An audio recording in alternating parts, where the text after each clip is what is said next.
en 2070. Non. Donc c'est ça aussi qu'il faut entendre aussi lorsque les salariés parlent. Quand on parle de la Chine, la Chine c'est capitalisme autoritaire. Voilà. C'est-à-dire que, alors, sans faire de comparaison hasardeuse, regardez ce qui s'est passé avec l'Allemagne nazie. Hitler, il a remis l'Allemagne au travail. Il y a eu le plein emploi. Il a refait l'industrie de l'armement et il a mis les femmes au foyer. Donc l'exemple chinois, ça va un peu, parce que on verra quand ce sera une démocratie.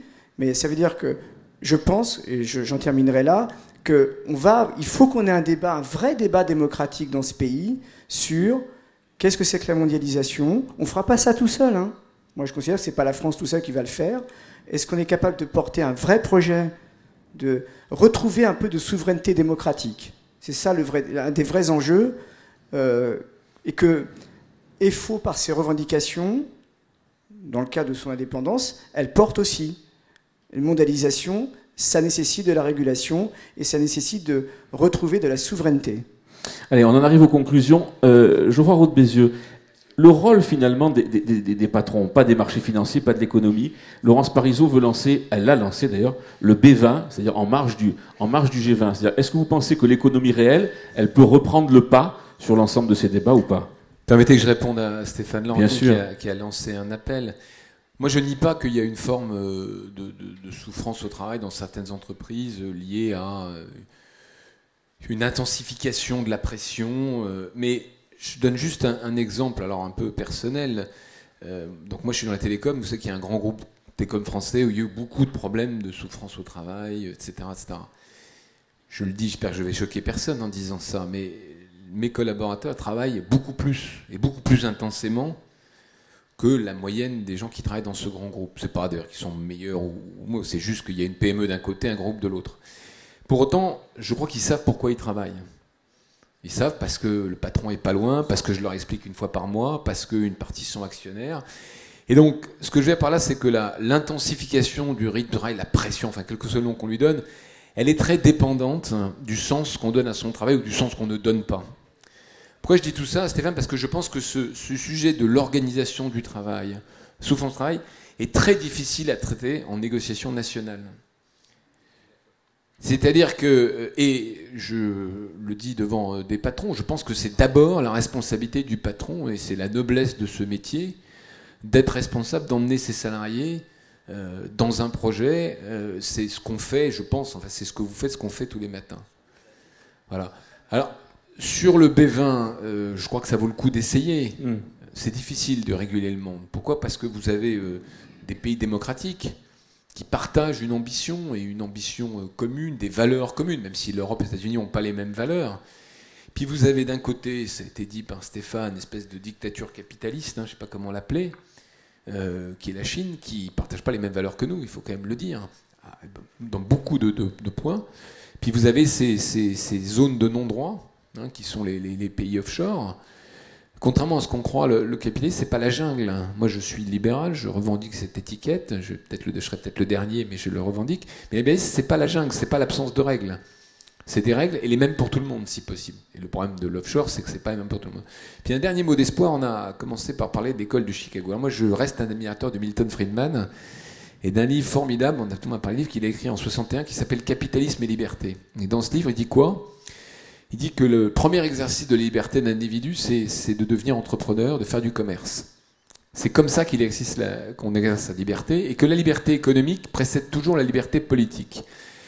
Et pourquoi je dis ça? Parce que la révolution tunisienne, quand vous regardez bien ce qui s'est passé, c'est exactement ça. En Tunisie, il y avait la liberté économique, on pouvait créer une entreprise, mais dès qu'on grandissait trop, il y avait la famille Ben Ali et ses affiliés qui prenaient leur pourcentage au passage. Et à un moment, ces agents économiques qui avaient exercé leur liberté économique en ont eu marre et ont voulu exercer leur politique. La révolution tunisienne, comme la révolution française d'ailleurs, comme toute la révolution, c'est les bourgeois qui l'ont fait, c'est pas les classes laborieuses, ou c'est en tout cas les bourgeois qui l'ont commencé. Et donc pour moi, c'est un signe d'espoir en Tunisie. Et je me dis, alors c'est peut-être une grande naïveté de ma part, mais laissez-moi cette utopie, que en Chine, il y a des gens, des entrepreneurs, des gens qui exercent leur liberté économique, mais on n'exerce pas sa liberté politique. Et donc viendra un moment Alors peut-être Ils qu'il faudra 20, ils ont commencé un peu quand même. Hein. Viendra un moment où cette contradiction secouera le système. En tout cas, c'est à la fois un pronostic et beaucoup un souhait. Et un espoir. Et un espoir.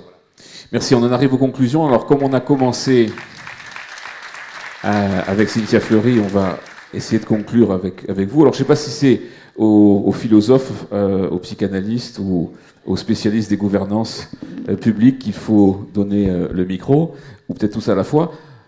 Est-ce que, justement, entre espoir et pessimisme, où est le chemin ? Alors le chemin, il est sur le courage. Donc, je vais vous dire. Bon, moi j'ai écrit un livre là-dessus, donc c'est pas étonnant que j'aille là-dessus, mais je crois fondamentalement qu'il faut sortir de l'ornière et du pessimisme et de l'espérance, parce que on va dire que ce sont des grands mots dévitalisés. L'un est totalement inefficace et l'autre n'arrive pas à s'incarner, on va dire. Donc le courage, oui, le courage, ça me paraît tout à fait nécessaire. Moi, je suis tout à fait pour les cultures de mobilité, je parle concernant les salariés, les employés, etc., les cultures de formation, de réadaptation, de réajustement, etc., vous lui donnez le nom que vous voulez, mais des deux côtés. Et vous voyez bien qu'à l'heure d'aujourd'hui, cette culture de la mobilité, en fait, elle est fondamentalement pas non plus partagée par véritablement le monde de l'entreprise qui n'organise pas, n'aide pas dans cela, en tout cas pas comme il faudrait, et que donc, voilà, nous avons, nous tous, à fondamentalement réinventer nos rôles. Donc, moi, ce que je trouve tout à fait intéressant dans ce genre d'assemblée, ici, c'est que, en tout cas ce que j'entends, c'est que les entrepreneurs, alors peut-être aussi il faut parler des entrepreneurs et pas forcément des patrons, c'est un peu bête, mais je crois que fondamentalement c'est de ça dont il s'agit. La nuance est, bon, on va dire, sensible à l'heure d'aujourd'hui, peut-être elle le sera plus demain, mais on sait ce que c'est un entrepreneur. Et fondamentalement, à ce moment-là, il n'est plus qualifié par sa rémunération ou par son profit, il est qualifié par son risque et par son aventure existentielle, et donc c'est quelque chose qui parle davantage. Donc les entrepreneurs doivent absolument être des grands acteurs publics. Moi, je l'ai toujours défendu. Je ne le défends pas spécialement ici, je le défends partout. Je pense qu'il y a aujourd'hui une part de l'exemplarité, du courage, de l'inventivité, etc., qui doit fondamentalement venir des grandes catégories d'acteurs, dont sont les entrepreneurs, parce que, bien évidemment qu'il faut un État régulateur, mais peut-être que pour des raisons X ou Y, l'État manque de courage, collectivement parlant, et que ce courage, chaque entrepreneur peut l'avoir peut-être plus facilement dans son entreprise, et donc faire de son entreprise un laboratoire de reconstruction du contrat de confiance et de travail, car les deux, bien sûr, marchent ensemble. Et ça, c'est véritablement, je trouve, une aventure magnifique et qui, bien évidemment, portera ses fruits collectivement. Donc, moi, je suis pour absolument la prise en compte de cette dimension publique des entrepreneurs privés. Ça va leur faire plaisir. Merci beaucoup. Ainsi s'achève le 11e Forum des entrepreneurs. Rendez-vous l'année prochaine. Mesdames, Messieurs, merci. Bonne fin de journée.